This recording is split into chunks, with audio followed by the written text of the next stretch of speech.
भूमिका। अनादिकाल से ही मानव परम शांति, सुख व अमृतत्व की खोज में लगा हुआ है। वह अपने सामर्थ्य के अनुसार प्रयत्न करता आ रहा है, लेकिन उसकी यह चाहत कभी पूर्ण नहीं हो पा रही है। ऐसा इसलिए है कि उसे इस चाहत को प्राप्त करने के मार्ग का पूर्ण ज्ञान नहीं है।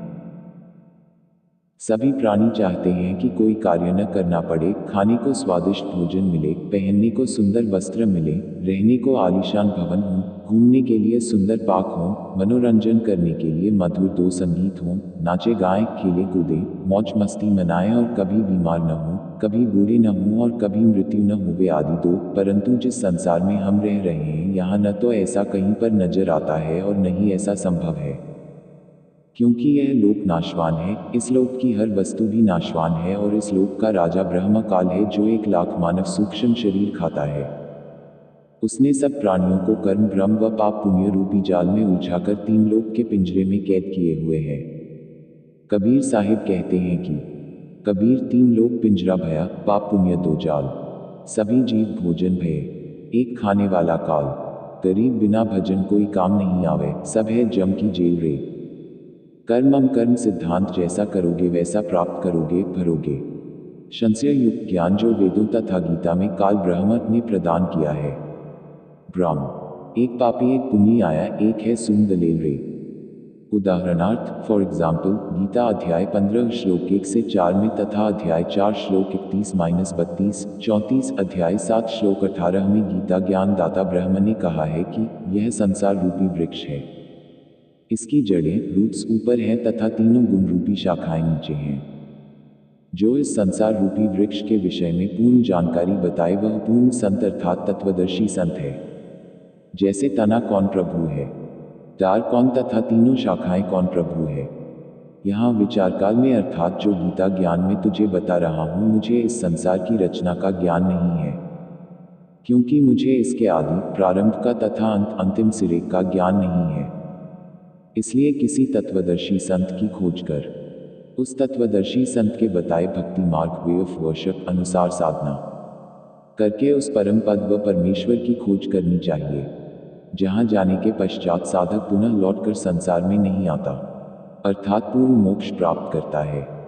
जिस पूर्ण परमात्मा से इस संसार रूपी वृक्ष का विस्तार हुआ है, अर्थात जिस परमेश्वर ने इस सृष्टि की रचना की है, उसी की पूजा करनी चाहिए। मैं गीता ज्ञान दाता भी उसी परमेश्वर की शरण में हूँ। गीता अध्याय 3 श्लोक 31-32 में कहा है, गीता में जो ज्ञान दिया है यह मेरा मत विचार है। भले ही यह पूर्ण नहीं है, फिर भी अन्य साधनाएं जो शास्त्र विधि रहित है उनसे श्रेष्ठ है। जो मेरे मत अनुसार साधना नहीं करता वह व्यर्थ प्रयत्न कर रहा है।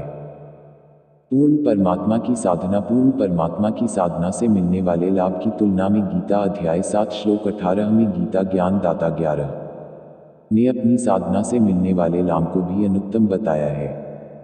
इस प्रकार काल ब्रह्म द्वारा बताया ज्ञान ब्रह्मयुक्त है। वह नहीं चाहता कि कोई प्राणी इस पिंजरे रूपी कैद से बाहर निकल जाए। वह यह भी नहीं चाहता कि जीवात्मस को अपने निज घर सतलोक का पता चले। इसलिए वह अपनी त्रिगुणी माया से हर जीव को भ्रमित किए हुए है। फिर मानव को ये उपरोक्त चाहत कहाँ से उत्पन्न हुई है? यहाँ ऐसा कुछ भी नहीं है। यहाँ हम सब ने मरना है, सब दुखी व अशांत हैं। जिस स्थिति को हम यहाँ प्राप्त करना चाहते हैं, ऐसी स्थिति में हम अपने निज घर सतलोक में रहते थे। काल ब्रहा के लोक में स्व इच्छा से आकर फंस गए और अपने निज घर का रास्ता भूल गए। कबीर साहिब कहते हैं कि इच्छा रूपी खेलन आया, तातय सुख सागर नहीं पाया। इस काल ब्रह्म के लोक में शांति व सुख का नामो निशान भी नहीं है। त्रिगुणी माया से उत्पन्न काम, क्रोध, लोभ, मोह, अहंकार, राग, द्वेष, हर्ष, शोक, लाभ, हानि, मान बढ़ाए रूपी अवगुण हर जीव को परेशान किए हुए हैं। यहाँ एक जीव दूसरे जीव को मारकर खा जाता है, शोषण करता है, इज्जत लूट लेता है, धन लूट लेता है, शांति छीन लेता है। यहाँ पर चारों तरफ आग लगी है। यदि आप शांति से रहना चाहोगे तो दूसरे आपको नहीं रहने देंगे। आपके न चाहते हुए भी चोर चोरी कर ले जाता है, डाकू डाका डाल ले जाता है, दुर्घटना घट जाती है, किसान की फसल खराब हो जाती है, व्यापारी का व्यापार ठप हो जाता है, राजा का राज छीन लिया जाता है। स्वस्थ शरीर में बीमारी लग जाती है, अर्थात यहाँ पर कोई भी वस्तु सुरक्षित नहीं। राजाओं के राज, इज्जतदार की इज्जत, धनवान का धन, ताकतवर की ताकत और यहाँ तक कि हम सभी के शरीर भी अचानक छीन लिए जाते हैं।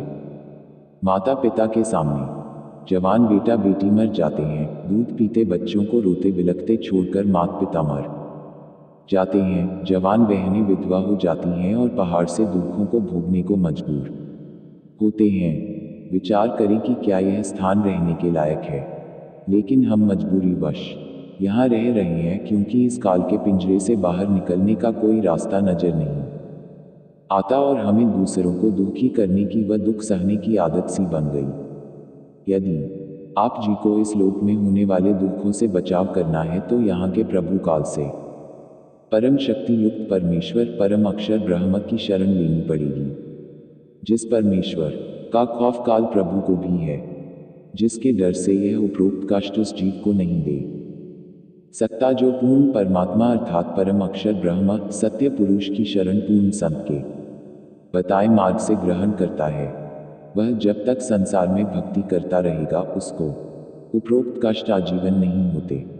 जो व्यक्ति इस पुस्तक ज्ञान गंगा को पढ़ेगा उसको ज्ञान हो जाएगा कि हम अपने निज घर को भूल गए हैं। वह परम शांति व सुख यहाँ न होकर निज घर सतलोक में है, जहाँ पर न जन्म है, न मृत्यु है, न बुढ़ापा, न दुख, न कोई लड़ाई झगड़ा है, न कोई बीमारी है, न पैसे का कोई लेन देन है, न मनोरंजन के साधन खरीदना है। वहाँ पर सब परमात्मा द्वारा निःशुल्क व अखंड है। बंदी छोड़ गरीबदास जी महाराज की वाणी में प्रमाण है कि बिन ही मुख सारंग राग सुन, बिन ही तती तार, बिना सुर अलगोजे बरजे, नगर नांच कुमार।